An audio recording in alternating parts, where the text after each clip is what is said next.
Changes are coming to college football in 2024 and why Josh Heupel and quarterback signal callers are going to be ahead of the curve. That and a whole lot more. It's your Monday Locked On Vols.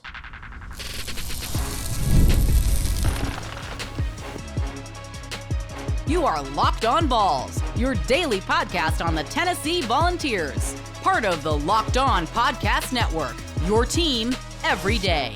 What is up, everybody? Welcome to your Monday edition of Locked On Vols. I am your host, Cain. We're a part of the Locked On Podcast Network, where it is your team every single day. You can follow us, you can watch us, listen to us, download us, subscribe to us, absolutely free wherever you get your podcasts, and of course Locked On Vols on the YouTube channel. Today we got a fun show to get your week started.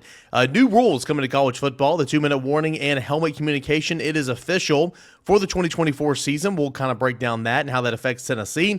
I joined Spencer McLaughlin on Locked On College Football earlier, or actually it was late last week, and I'm going to play that clip for you guys here in segment number 2, and then give you a baseball roundup from games 1 and 2 here from Lexington in segment number 3. Obviously, I'm on the road this weekend. If you're watching on YouTube, I'm in a hotel room beside me. I'm late to getting to game 3 at the time of this real-time recording, so I'm just going to have to recap games 1 and game 2, and we'll see if Tennessee takes the rubber match here on a Sunday, and of course we can break that down on Tuesday's show. But all that and more coming up here on your Monday edition of Locked On Vols. Don't forget Twitter Tuesday questions. Get those in. Any questions, comments, concerns you may have at _Cainer and at Locked On Vols. We'll talk about it and answer those questions on tomorrow's show.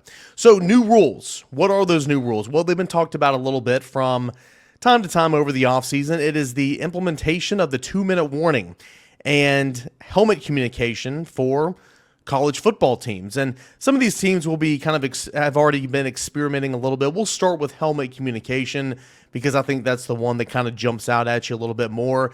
You see in the NFL, the little green dot in the back of their helmet where the coaches can communicate to the quarterbacks and the coaches can communicate to one defensive player on the field at a time. That is now coming to college football, though it is totally up to the teams if they want to utilize that.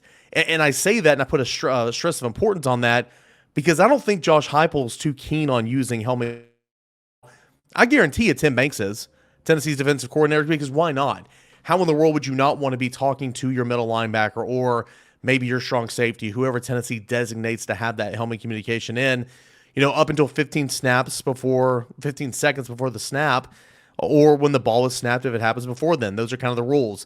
The helmet communication has to be shut off in both the defender's helmets and the quarterback's helmet 15 seconds prior, or 15 seconds on the shot clock, on the game clock. On the play clock. There you go, third time's a charm.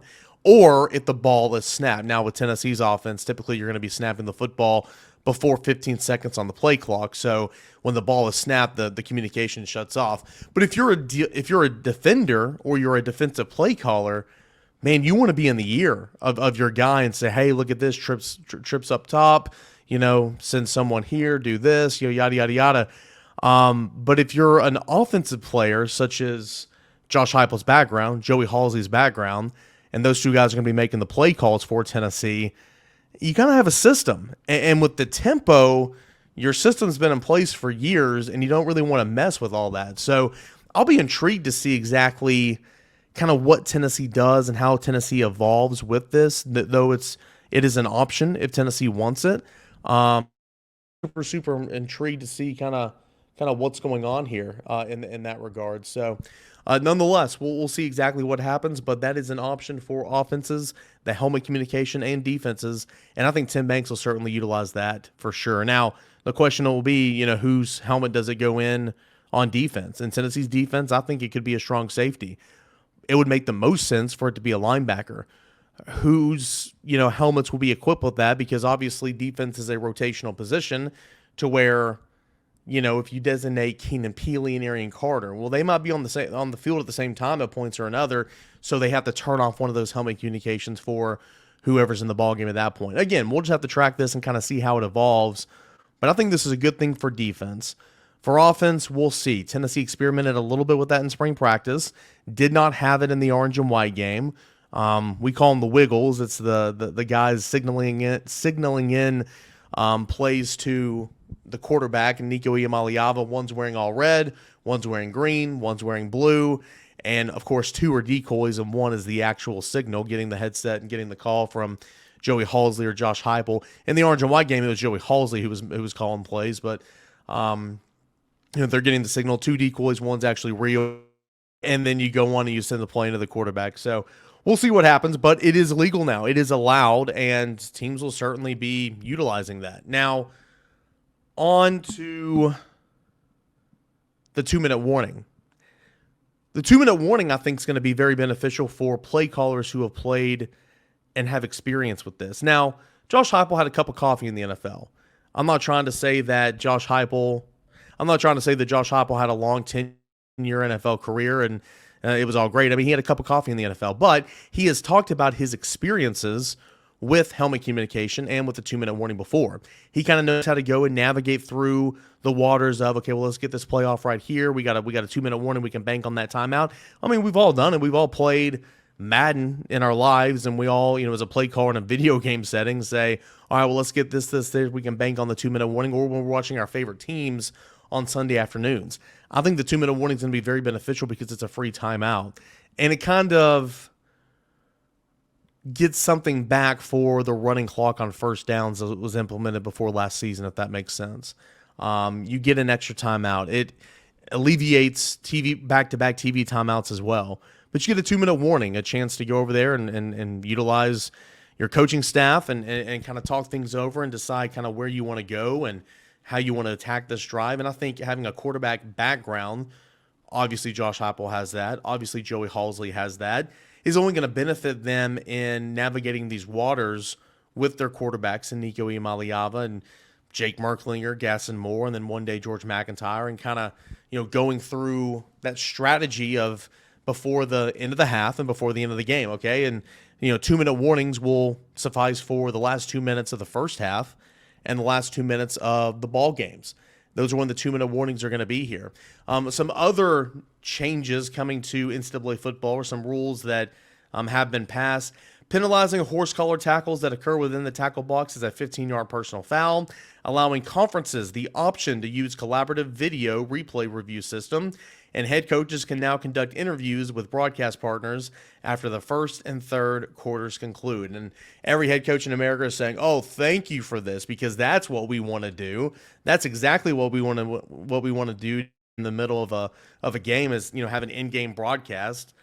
I mean, I know that's how it works on the big levels, and I know the SEC network does it with baseball, and Tennessee will be getting beat 7-4 in the fourth inning or something. They'll say, "Oh, Tony Vitello, how you doing?" And he's nice and polite, but he'll be like, in his mind, he's probably like, "I'd rather be doing anything in the world than this right now." But nonetheless, those are some other things that are coming to college football. But I do think that Josh Heupel, Joey Halsley, having quarterback backgrounds, having done this and been around this, have experience with this, helmet communication a little bit for Josh Heupel, 2-minute warning a little bit for Josh Heupel, but just the quarterback mindset as a play caller, I think is really going to benefit Tennessee, and they might have a leg up here in 2024.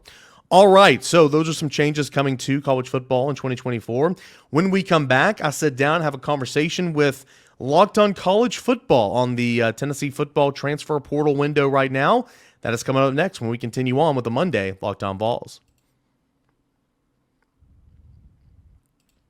All right, when you're hiring for your small business, you want to find the quality professionals that are right for the role. That's why you've got to check out LinkedIn Jobs. LinkedIn Jobs has the tools to help you find the right professionals for your team faster and for free. LinkedIn isn't just another job board. LinkedIn helps you hire professionals that you can't find anywhere else. And even those who aren't actually searching for a new job, but might be open to the perfect role. In a given month, about 70% of LinkedIn users don't visit any other leading job sites. So if you're not looking at LinkedIn, you're looking in the wrong place. On LinkedIn, 86% of small businesses get a qualified candidate within 24 hours. Hire professionals like a professional. That's at LinkedIn. Post your job for free over at linkedin.com/lockedoncollege. That is linkedin.com/lockedoncollege. To post your job for free, terms and conditions, well, they do apply. Tennessee linebacker Elijah Herring officially in the transfer portal. He'd announced he was going to be in, but then he wasn't officially in the portal, but now he is there. That and more coming up right here with Eric Cain of Locked On Vols. How big of a loss is this for Tennessee? He was their leading tackler last year. So you look on paper, you're looking from afar, it's like, oh man, huge loss for Tennessee, leading tackler. And I'm not trying to minimize that. I mean, I like Elijah Herring. I think he's a bright young player. But he's got his limitations for sure. He is a in-the-box run player, downhill guy. Screams Big Ten, right? I mean, it feels like a Big Ten player. But, when he's outside of the box, and, that's kind of the way the game, a lot of areas are going, in the SEC, spread things out, multiple receivers. He certainly, has a long way to go in terms of improvement. But again, he's got a lot of intangibles. He was forced into a starting role when Keenan Peely went out this past year, very prematurely, but Tennessee didn't have an option. But he got better and better as the year went on. So Tennessee didn't want to lose him per se, but you do have Keenan Peely, Arian Carter, Jeremiah Thielander, Edwin Spillman. I mean, you got a lot of linebackers ready to roll, so it's not an absolutely devastating loss, if that makes sense. He has a younger brother, Caleb Herring, who's a Leo, who's an edge player, and they're very close. So honestly, with this one, he announced on Monday that he was going to the portal. He didn't officially get into the portal until Thursday. If he were to take his name out of the portal, wouldn't shock me at all with this one, because again, little brother's still on campus, and Caleb Herring, and at this time, he's not going anywhere. Yeah, and he's someone who can be a plug-and-play starter, and the production is proven at Tennessee. That can be, what a lot of teams are really seeking in the transfer portals. Hey, we want someone who comes in, fills a need right now, can start right away, will pick up a defensive system pretty quickly. He's reportedly had contact with Colorado, and that's no surprise because Deion Sanders and the transfer portal go together like peanut butter and jelly. They're always together, it seems, and they're very rarely seen as being apart there. Demoy Kennedy went into the transfer portal. He was a former 5-star once at Alabama. He went to Colorado. It didn't work out there, so he's in the portal. That's a linebacker that's available, but if Herring were to wind up with the Buffs, I'd have to think that's a guy who steps in and starts right away, and that fit makes a lot of sense given that Kennedy just left Colorado. Yeah, and I mean, Elijah Herring, again, he's bright, he's smart, he's hungry. I think it would fit in more with that play style in the conference. Would make a whole lot of sense. And, again, he's a guy that, I mean, it's not like he's bad. He's very productive. He had 80 tackles in 13 games last year. Played both Mike and Will. Again, has experience playing outside the box a little bit. His role as a freshman last year was coming off the edge there in pass rushing situations. So he's got a little bit well-rounded part of his game, if you will. But I think if he were to visit, and commit to Colorado, would make a whole lot of sense, and I think he would be an immediate impact player for Deion.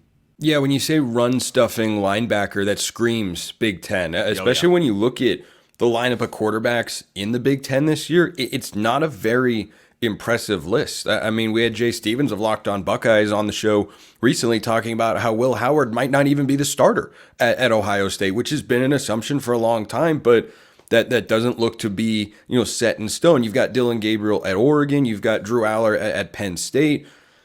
Those are the only high end or above average known commodities you've got over there. So certainly that could be a fit for Elijah Herring. But take a look at the big picture for Tennessee in the transfer portal right now.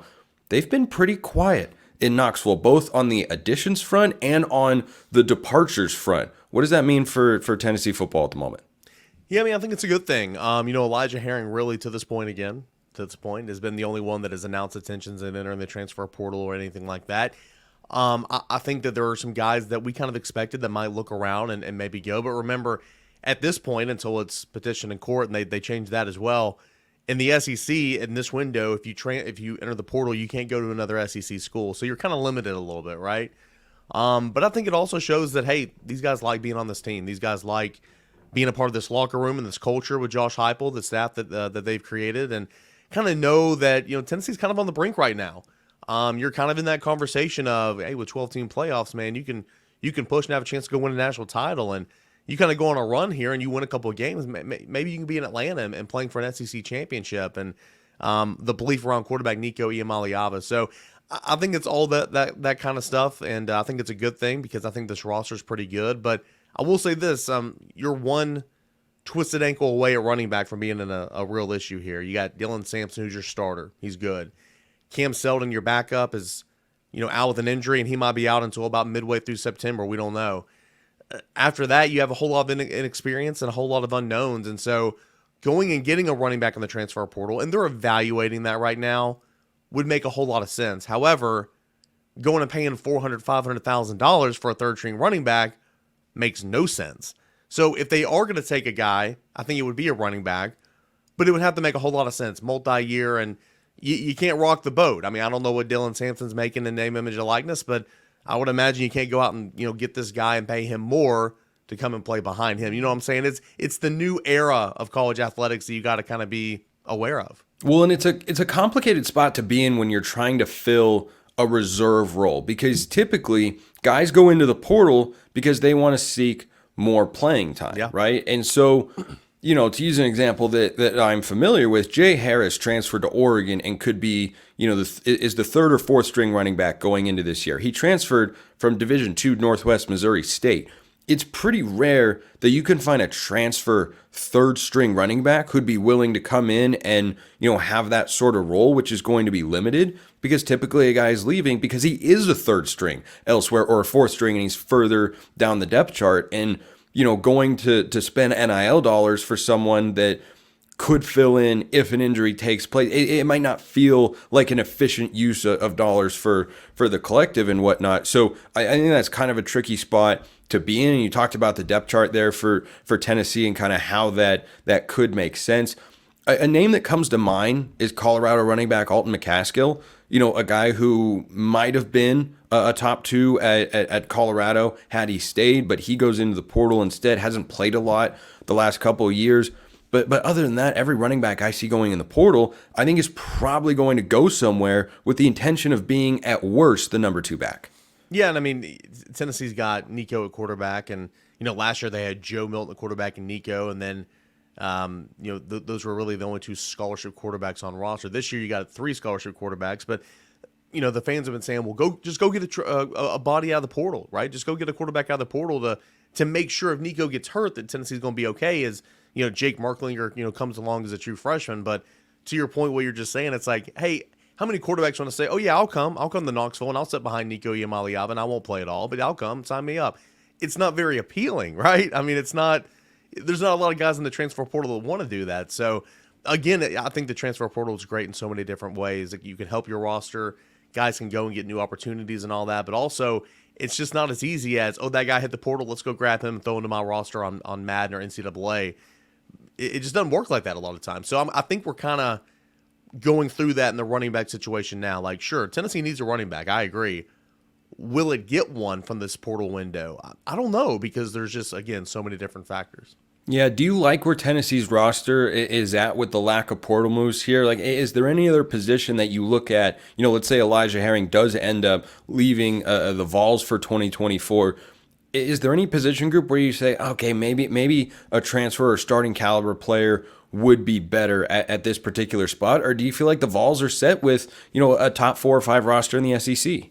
I mean, you can always improve. Don't get me wrong. You can always get better. But, I mean, I like this roster. I mean, Tennessee completely started over in the secondary. All 5 of your starters in the secondary last year have either graduated, out of eligibility, or transferred.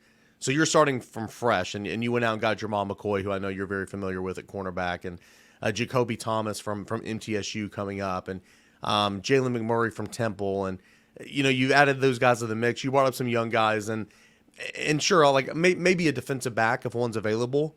But, as far as linebackers, I like the option. Tennessee's defensive line, you've got probably the deepest defensive line in the nation, so you're good there.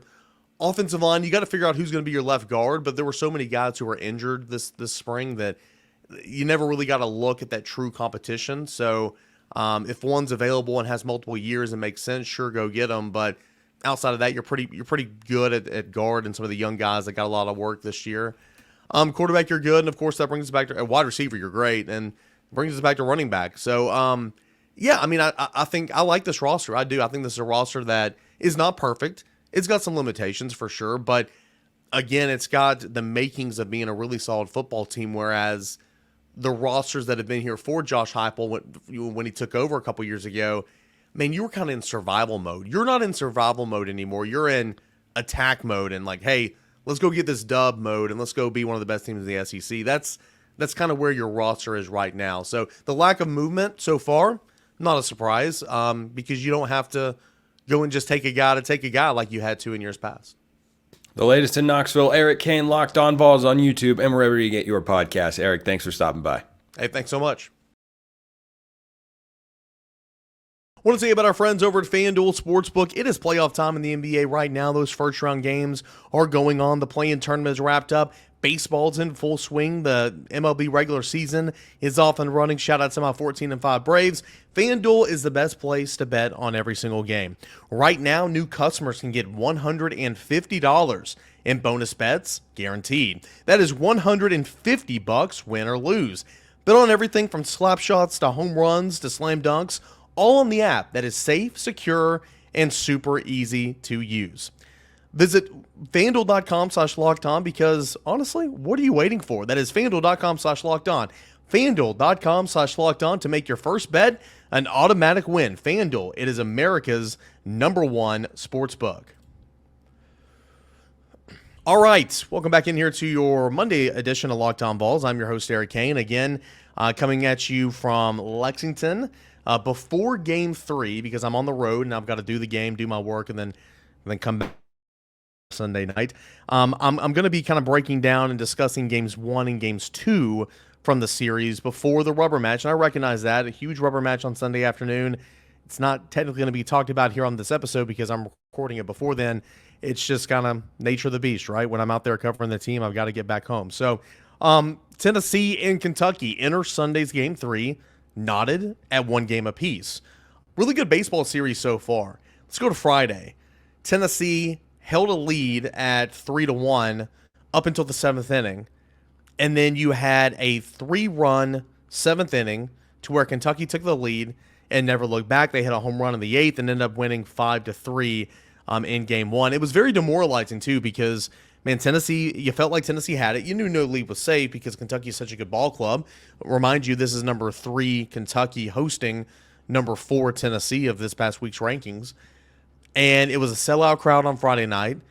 Early in the first inning, you had Chris Stamos, who got the open again, but immediately in trouble, allowing the first 2 men to reach. He got an out, had runners, I want to say, at first and third with only 1 out. And Tony Vitello had the quick hook. Said, hey, Stom, you don't have it today. Let's go to A.J. Causey because, again, that's kind of the plan, to ride Causey a lot on Fridays, regardless if he's starting or coming out of the bullpen. And with 1 out in the first inning, they go and get A.J. Causey. And it turned out to be the right move, man. He hit a pop-up and a fly-out, I believe, and Tennessee got out of that first inning unscathed. And then it was Hunter Ensley that got Tennessee on the board, I think, in the second inning with a 2-run home run. And Tennessee was off and running and was ultimately leading by a score of 3-1 towards that 7th inning.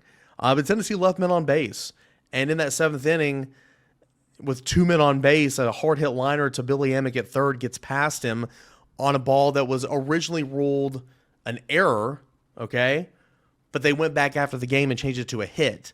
So that those 2 runs that scored unearned go back and are on A.J. Causey's line, which is really unfortunate because I thought A.J. Causey for the second week in a row looked more like his normal self.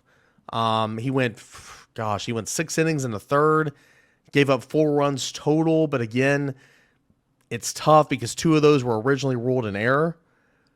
So he would only have two earned runs, but fact of the matter is A.J. Causey's getting back to where Tennessee needs him to be in order to be dogpiling to go to Omaha or dogpiling in Omaha. You've got to have good A.J. Causey, and he's getting back. If you're looking at the box scores and you see A.J. Causey's line to give up 4 runs in 6 innings and a third or 2/3, keep in mind, very controversial play that was later after the game changed to a hit, but originally it was an error, and 2 of those runs would have been unearned against him. But nonetheless, 2 more errors on that play, just a disastrous play in the 7th inning, and that allowed Kentucky to come back and then never look back. I mean, you can't allow Kentucky, you can't help Kentucky. Kentucky's a good enough ball club. They don't need your help. Coming into the series coming in the series 14-1 in conference play. Later in the 8th inning, though that it didn't really matter, Blake Burke had a hard hit ball to first base, and it was initially ruled an error, kind of a very similar play to what Billy Amick had at third, but it was over at first base, and it was initially ruled an error. But after the game, they go back and check video. They changed both of those plays from an error to a hit. And why is this important? In the grand scheme of things, it doesn't matter because Tennessee still lost the game. But because they changed both of those plays from an error to a hit, Blake Burke, his hit streak extended. Moved out of a tie atop the leaderboard for Tennessee program history with VFL Condredge Holloway to sole possession of the longest hit streak in program history at 28 games on Friday night. That was something of significance. You go on to Saturday, and you couldn't have dreamed of a better start for Tennessee. Just couldn't have dreamed of a better start for Tennessee. Christian Moore leads off the game with a home run, and for the briefest of maybe 45 seconds, he was once again tied with Blake Burke atop the Tennessee leaderboard for career home runs at 43, up until Blake Burke came right behind him, went back-to-back to lead off the games, and he had career home run number 44. That hit streak extended to 29 games. His on-base streak extended to 37 games, Blake Burke tracker. So Tennessee led off the game with back-to-back home runs. In that first inning, they had 3 more RBI doubles from Kavaris Tears, Dean Curley, and Dylan Dreiling. And Tennessee led 5-0 before Drew Beam even took the mound. And it wasn't Drew Beam's best day. It wasn't. He got enough outs, and he did his job. But it almost felt like, and it's not just with Drew Beam, it's really just baseball in general, when pitchers are spotted with a huge lead, it's almost like, okay, well, they're not going to be super sharp. And I don't know if it's a mindset thing, and there's nothing against Drew Beam. I'm just thinking of just how it happens in baseball. It almost seems like it always happens where pitchers are spotted a huge lead, and it doesn't necessarily materialize into a great start. And it was an interesting start. That's what Tony Vitello called it with Drew Beam on Saturday after the game. He goes 4 innings and 4 innings and a third. He gives up, I want to say, 4 runs. Wasn't super sharp. At one time, it started off rocky. He allowed 2 runs in the first inning. It ended rocky. He allowed 2 runs in the 5th inning when he was taken out. But in the middle ground, Drew Beam, he retired as many as 8 in a row at one point. Again, it was kind of hot and cold. Wasn't his best day, but hands the ball to Aaron Combs, and Aaron Combs just continues to impress. He goes the last 4 innings and 2/3 or whatever it is, and career high in strikeouts, career high in innings pitched. He was fantastic, and he picks up the win. And Tennessee gets the win by a final score of 9-4 in Game 2 on Saturday. Dreiling homered twice. Kavaris Tears homered. Kavaris Tears had a 3-hit day. Christian Moore had a 4-hit day. Tennessee had 5 home runs on the day, and Tennessee had 8 extra base hits. An offensive showcase in Game 2, and Tennessee even the series at 9-4, the final score in Game 2, setting up a huge rubber match for Sunday's finale. And again, in real time, at the time of this recording, I'm about to head over there right now. We can talk about it on Tuesday, and if you guys obviously see the end of the game or watch the game and see the score and I want to have questions about that series, get them in there for Twitter Tuesday. That is coming up on tomorrow's show at _Cainer, at Locked On Vols. Send me in your questions, your comments, your concerns on Tennessee baseball, Tennessee recruiting. Should be a good week, in my opinion. Tennessee football, basketball, all that and more, transfer portal needs. We will discuss all that on tomorrow's mailbag edition of the show. But I can't wait to see what happens with Tennessee and Kentucky in Game 3. Huge series, top 5 showdown in the country. And it's been a really, really, really fun, exciting weekend. I will say this on the way out, and you guys will like this. Kentucky, very hospitable. I thought the fans were really good this weekend. It is incredible how much they try to be like Tennessee. The checkerboards is what I talked about on last week's show. They've tried to do the blue and white checkerboards here lately. We talked about Tennessee traditions last week. I mean, the checkerboards are clearly Tennessee. You know how Tennessee has the checkerboards behind the mound at Lindsey Nelson Stadium? Kentucky has that as well. Kentucky also has it on the infield grass. Like, what are you doing here? Like, that is obviously a Tennessee tradition. And also, no disrespect, nothing wrong with the sport of softball. Nothing wrong. I mean, there's some great softball players. I like softball. Softball's not baseball. So let's keep the cheering and the hand clapping and the organized skits and chants that were going on in the Kentucky dugout. Let's get rid of that, right? This is baseball. This isn't softball. Nothing wrong with that. Nothing wrong with that in softball. This is baseball. Let's not cheer. Let's not cheer from the dugout and have organized skits and chants. And that's what Kentucky did all weekend long. Woo, could not fly without being mentioned, okay? All right, that's going to do it here for this edition of Monday's Locked On Vols. Thank you guys so much for being here. Couldn't do it without you everydayers. We'll come back. We'll talk about Game 3 on Tuesday's show and answer all of your questions and more. This is Locked On Vols.